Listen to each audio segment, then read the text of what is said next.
everyone out there, how's it going? Welcome back to my channel. I'm actually loving this little corner in my bedroom. I have not really filmed in here too much in the time that I've lived here, so it's nice to switch things up a little bit. In today's video, I want to share with you how we can live more simply and more intentionally. And if this is something that's been on your mind, maybe you've wanted to simplify your life a little bit or just live more intentionally, which really just means living with intention and living within your values a little bit more, then this video is for you. And I want to remind you that if you haven't yet subscribed to my channel, you can do so below. That way you will be notified of any time that I upload a new video. And let's get started.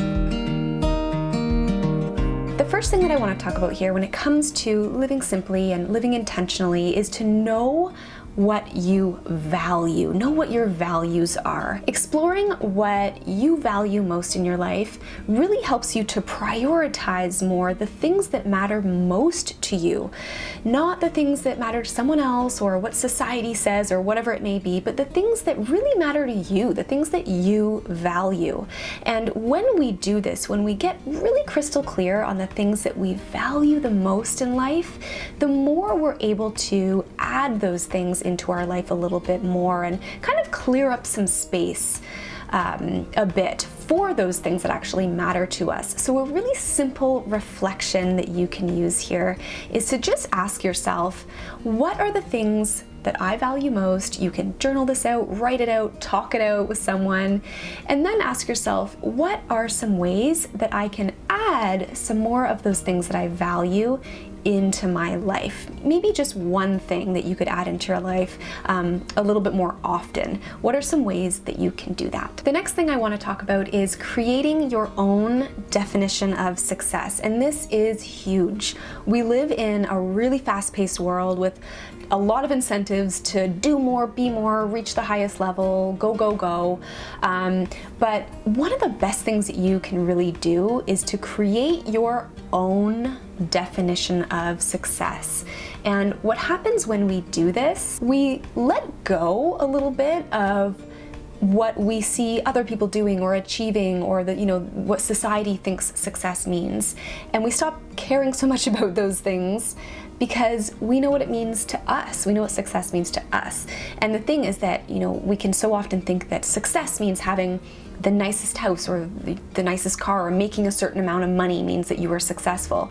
But the reality is that there isn't just one way to be successful in life. And the thing too about coming up with your own definition of success is what it does is it gives you that kind of point to work towards, right? It gives you that baseline of what you know actually matters to you and what you want to work towards, instead of striving toward things that aren't ultimately what you even want and that can just add stress or complication to your life because they're not really things that matter to you. Next, let's talk about learning to want less by being content with what you have. Often we can get caught in these cycles of always wanting the next thing, but never really being fulfilled or happy. And there is a distinction that I want to make here, because the thing is that on one hand, there is absolutely nothing wrong with striving towards, something that you know that you want, something that matters to you. Again, kind of tapping into those values, right? Changing your life in some way, obtaining something that you want or that means something to you. There's nothing wrong with that. And just in general, there's nothing wrong with wanting things at all. But there's that slight distinction of striving toward things that you know are important to you, and being on this continual hunt for instant gratification and wanting the next thing, but just continually being in a state of dissatisfaction, like nothing's ever good enough, which, by the way, I think we all experience from time to time. Like I certainly have, where it seems like, I don't know, I'm just not quite feeling fulfilled in my life. But if you are finding that you're in that state pretty often, what I will say that can be so helpful is to lessen the fixation on these things that we're kind of fantasizing about or getting caught up in. So for example, if you find yourself constantly looking at pictures of things that you want, or maybe scrolling on social media or comparing your life to others, or just sort of over consuming media in some way or whatever whatever it might be. What happens is that if we are in that kind of state, maybe comparing our lives a lot, those sorts of thoughts become really prominent in our mind, and it's what we focus on the most, like our life is just never quite good enough. So by taking a step back and giving yourself the chance, the opportunity to kind of unplug and just really focus on what is around you right here, right now, so that you can be here right now in your life and actually live the life that you are living right now, you know, your real life. Next, let's talk about finding beauty in simplicity, the inherent beauty of things just the way that they are, the understated, the subdued, the simple. There's so much beauty in simplicity.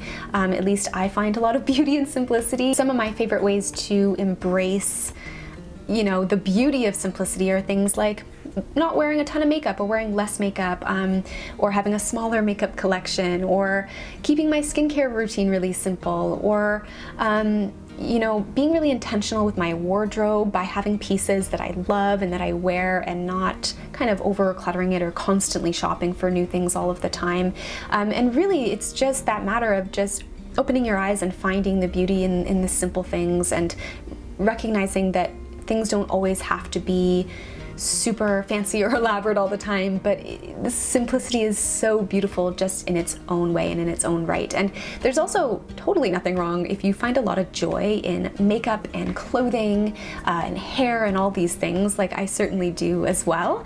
But there's just something to say about the simple, just the simple beauty, the way that things naturally are.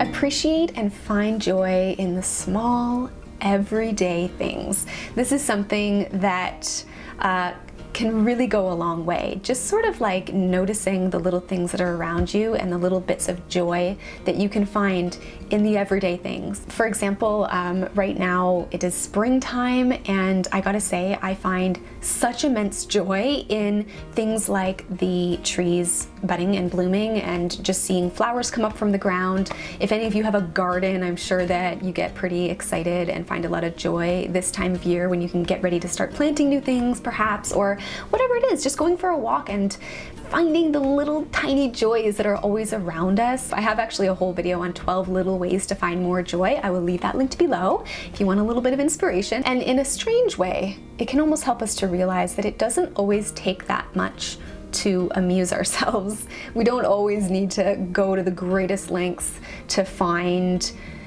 like a source of stimulation or joy. Sometimes it's just the little things that can make us so happy, and I feel like when we are seeking a simpler life or a more intentional life, slowing down and noticing these things is one of the ways that we can really bring forth more of that, just like joy in our life, so that we can lead a simpler life. Which brings me to the next point that I want to talk about, and that is taking the time to slow down, or kind of embody a slower life versus, you know, a hectic life, or the hectic grind. Now, is this always possible? Absolutely not.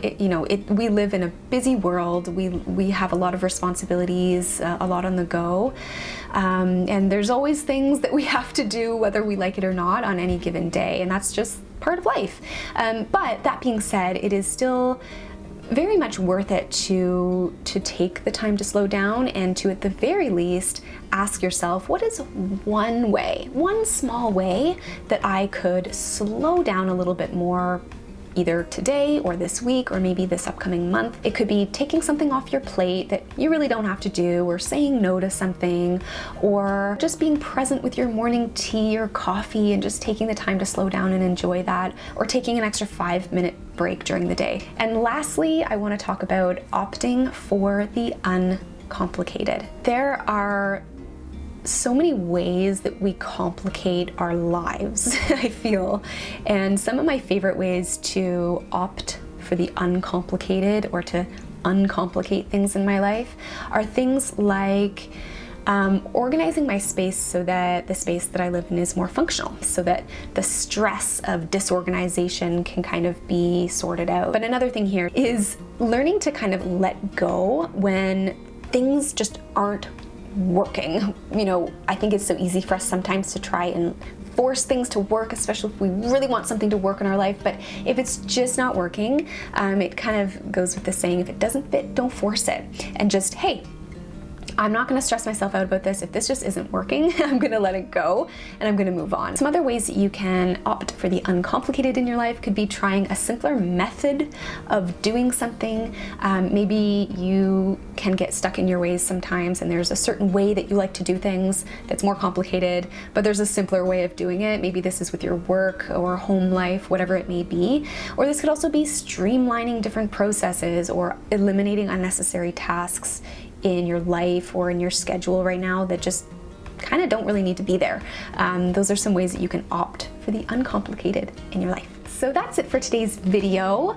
Thanks so much for watching. I hope that you enjoyed this topic. If you did, give this video a thumbs up and also subscribe to my channel if you haven't yet. And please do leave me a comment below if you are someone who really enjoys doing your best to lead a simpler life or more intentional life, and what are the ways that you do that more in your life. I would love to hear from you. Leave me a comment below, and I will see you all in the next one. Bye.